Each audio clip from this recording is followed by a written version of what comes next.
صل على محمد وآل محمد.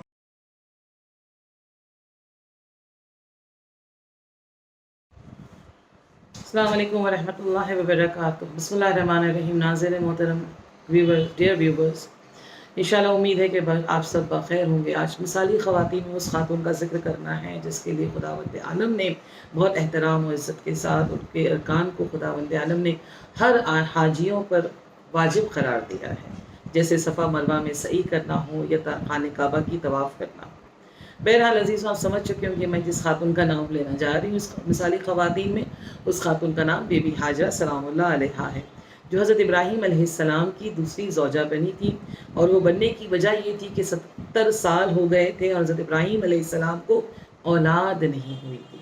اور جناب ہاجرہ کی جو بیک گراؤنڈ ہے وہ بھی کوئی ایسا نہیں تھا کہ وہ کنیز تھیں اور بالکل لو بیک گراؤنڈ سے تھیں، ایسا کچھ نہیں، بلکہ جناب ہاجرہ بھی مصر کی رہنے والی، ایجپٹ کی رہنے والی تھی اور بادشاہ مصر کی وہ بیٹی تھی. دراصل 2 بادشاہوں میں جنگ ہوا جس میں وہ اسیر ہو کر ایک بادشاہ نے ان کو کنیز بنا لیا تھا، جہاں پہ حضرت سارہ سلام اللہ علیہا نے ان کو خرید لیا تھا اور جناب ابراہیم علیہ السلام سے ان کی دوسری شادی کروا دی تھی. بہرحال اللہ نے الحمدللہ ان کے نصیب میں اولاد قرار دیا اور حضرت اسماعیل علیہ السلام کی ولادت ہوئی.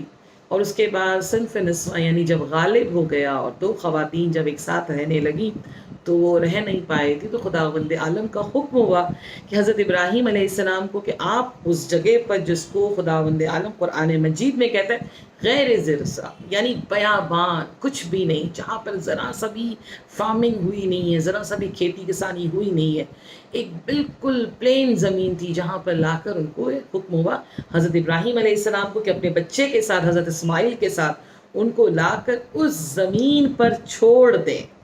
یعنی ان کو خود رہنے کا بھی حکم نہیں ہوا، بلکہ حضرت ابراہیم یو ٹرن یعنی اپنی سواری سے بھی نہیں اترے تھے، یو ٹرن اپنی جگہ پر واپس چلے گئے.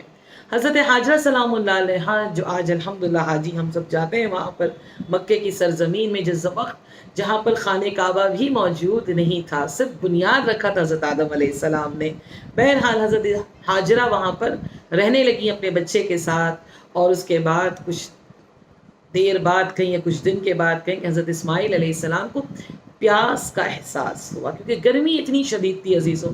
تو وہ ماں اپنی بیٹے کی محبت میں کہیں یا نبی کی محبت میں، وہاں پر جو 2 پہاڑ ہیں جس کو ایک کو صفا اور ایک کو مروہ کہتے ہیں، جناب اس ہاجرہ سلام اللہ علیہا نے وہ دونوں پہاڑ کے درمیان، دونوں ایک صفا سے مروہ، مروہ سے صفا 7 مرتبہ دوڑنے لگی اس تلاش میں کہ میرے بیٹے کو پانی مل جائے، کہیں پانی نصیب ہو جائے.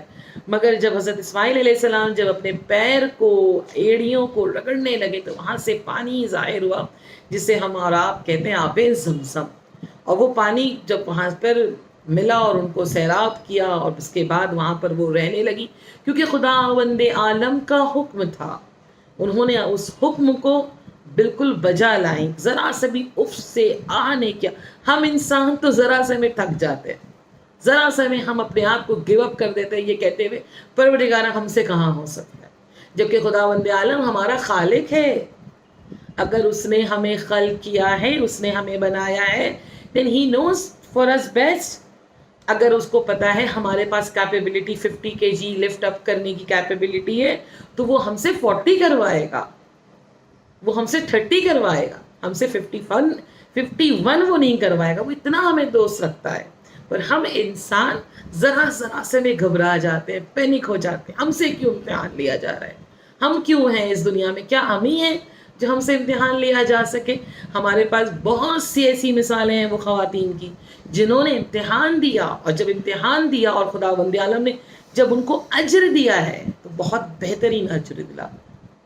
جتنا بڑا امتحان ہوتا ہے اتنا ہی بڑا اجر ملتا ہے. اب ذرا سوچیں حضرت ہاجرہ سلام اللہ علیہ نے کتنا بڑا امتحان دیا تھا کہ اس بیابان میں رہ رہی تھی، پانی وہاں نہیں تھا. ہم کہیں جاتے ہیں تو ہم فوراً حال معلوم کرتے ہیں موسم کیسا ہے، کربلا جاتے ہیں معلوم کرتے ہیں، اگر ٹھنڈک ہے تو گرم کپڑے لے کے جاتے ہیں، گرمی ہے تو ہم ایسے کپڑے لے کے جاتے ہیں جو وہاں پر ہم پہن سکیں. یعنی ہر جگہ کا ماحول معلوم. اس وقت کوئی فور کاسٹ نہیں تھا جہاں پر وہ معلوم کر سکتی کہ جہاں پر خداوند عالم ہمیں بھیجا ہے، جس نے ہمیں بھیجا، جو ہمارا خالق ہے، وہاں پانی ہے کہ نہیں ہے، وہاں مکان ہے کہ نہیں، کچھ بھی نہیں تھا۔ اور وہاں پر انہوں نے اللہ کے حکم کو تابع دار بنی۔ جب اوبیڈینٹ بنی، خداوند عالم نے آج ان کو اتنا بہترین موقع دیا، اتنا بہترین موقع دیا کہ وہ حاجی اس وقت تک حج تمام نہیں کر سکتے، حاجی نہیں کہلا سکتے جب تک صفا مروہ میں سعی نہ کر لیں۔ وہ حاجی نہیں کہلا سکتے جب تک وہ خانہ کعبہ کی تعمیر نہ کر لیں۔ حضرت حاجرہ سلام اللہ علیہ اسی طرح اپنے بچے کو لے کر تنہا اس سرزمین میں رہنے لگی، صرف اللہ کی تابع دار بن کر، صرف اللہ کے حکم کو مانتے ہوئے۔ وہ بھی ہم جیسے خواہش رکھتی تھی، وہ بھی ہم جیسے تھی کہ وہ بھی کہہ سکتی تھی ہمیں یہاں کیوں رکھا جا رہا ہے، مگر انہوں نے اس سے آہ نہیں کیا۔ مگر خداوند عالم نے کچھ دن امتحان لینے کے بعد کچھ پرندوں کو بھیجا جو ان کے سہارے بنے۔ وہ پرندے وہاں پر اس لیے آئے کہ وہاں پانی میسر تھا۔ جب وہ پرندے پہنچے تو پھر وہاں پر کچھ قافلے آنے لگے، یہ سوچتے ہوئے کہ جہاں پرندے جا رہے ہیں یقیناً وہاں پانی بھی موجود ہے۔ اس طریقے سے لوگ وہاں پر آبادی بڑھتی گئی۔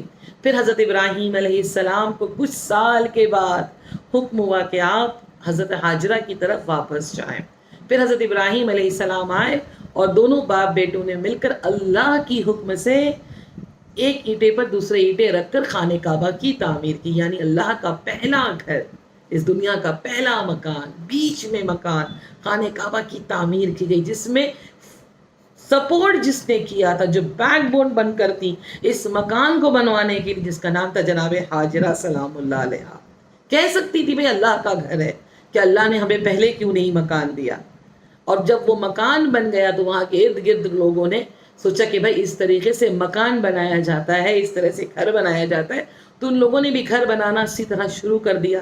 تو اس چیز کو دیکھتے ہوئے حضرت حاجرہ نے اپنی کالی چادر، جو آج ہم جا کے جس کو کسوہ کو دیکھتے ہیں، زیارت کرتے ہیں، رکن یمنی کی طرف جاتے ہیں اور زیارت کرتے ہیں، تو اس کسوہ کو، اس چادر کو حضرت حاجرہ کی سنت ہے، اور انہوں نے اپنی کالی چادر اس خانہ کعبہ کے اوپر ڈالی اور لوگوں کو بتانا چاہا کہ یہ بیت اللہ ہے جس پر کالی چادر ہے، جہاں تم رہ رہے ہو تمہارا گھر ہے، یہ اللہ کا گھر ہے۔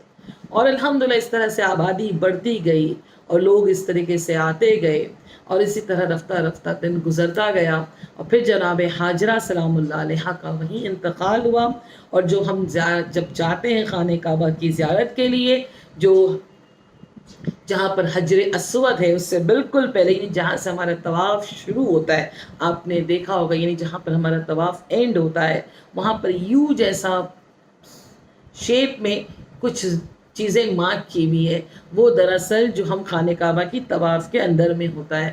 تو اس لیے ہے کیونکہ وہیں پر حضرت ابراہیم، حضرت اسماعیل اور حضرت حاجرہ سلام اللہ علیہ کی قبر موجود ہے۔ یعنی خدا اگر کسی کو دینا چاہے، جب کوئی اس کے تابع دار بنتا ہے تو اس طریقے سے دیتا ہے، تو تا قیامت تک اس کو وہ ریوارڈ ملتا رہتا ہے۔ انشاءاللہ پروردگارہ ہم سب کو توفیق دے، جب ہم سے وہ امتحان لے ہم اس سے آہ بھی نہ کریں، اس کے تابع دار بندے بن کر آئیں، اور انشاءاللہ پروردگارہ اس امتحان کے بدلے میں ہم سب کو بہترین تحفے سے نوازے، اور انشاءاللہ پروردگارہ آپ کی ساری دعاؤں کو مستجاب کرے، اور پروردگارہ ہم سب کو نیک توفیقات میں ہم سب کے اضافہ کرے۔